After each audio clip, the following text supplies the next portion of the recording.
would say the blurred line between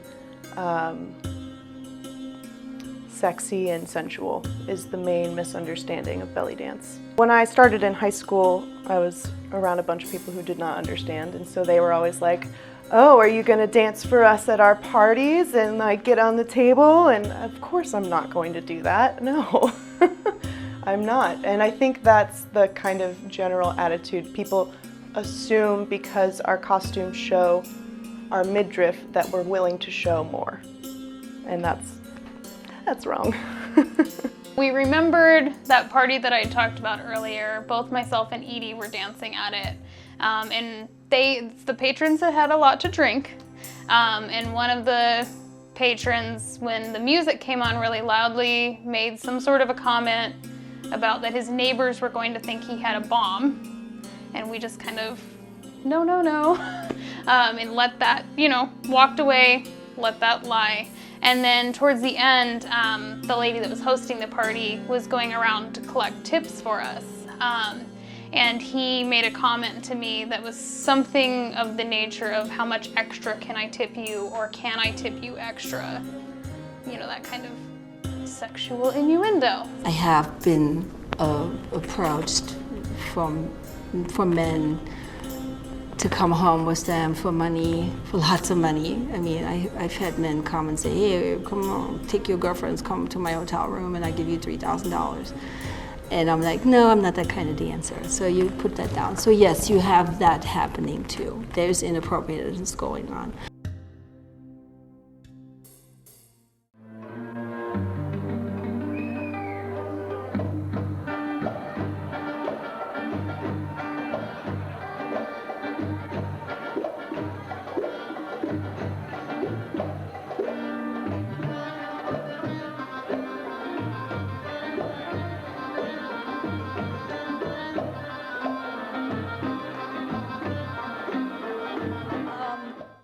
When I started dancing, there was still quite a stigma on Middle Eastern dancers.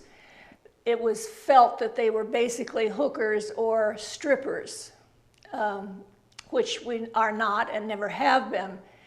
The stigma arose partly because the term belly dance originated with the GIs and even earlier than the World War II. But they came home and talked about belly dancers because they saw the exposed belly. That's how it started to become confused with stripping and less savory kinds of dance. The original thought on belly dancing is not about sex, okay? It's all about, for different countries, different things. In the Arab world, the way I've learned it all, it's a family tradition. Everybody dances. The dancer dances for the family. Everybody wants to dance, but nobody wants their daughter to be a dancer, and for sure not in public. But at home, everybody dances. They love the music. It all comes from the music. In the origins, there were girls that danced for money, that danced, of course, I'm sure, for sexual favor.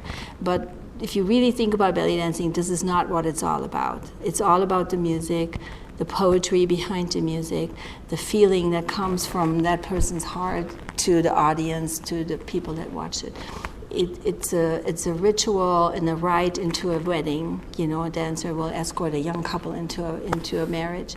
So those are all things that have nothing to do with sex. When I came into the business, as I mentioned, my mentor, Bobby Farah, was doing all he could to change the image of the dancer. And one of the things he did was insist that we call it either Middle Eastern dance or Oriental dance, so that the people that we spoke with would start to hear that and not associate it as much with the old term. We did make quite a success in the New York area of changing the perception and the name of the dance to Oriental dance. In fact, I had a performance concert group that we called Oriental Images.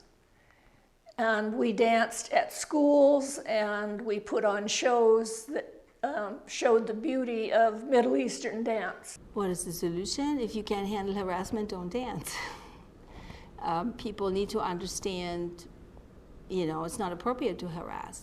And if you are harassed, speak up, I think once people have the knowledge to see this as elevated as any other dance form, like you wouldn't walk up to a ballerina and ask them if you can tip them extra.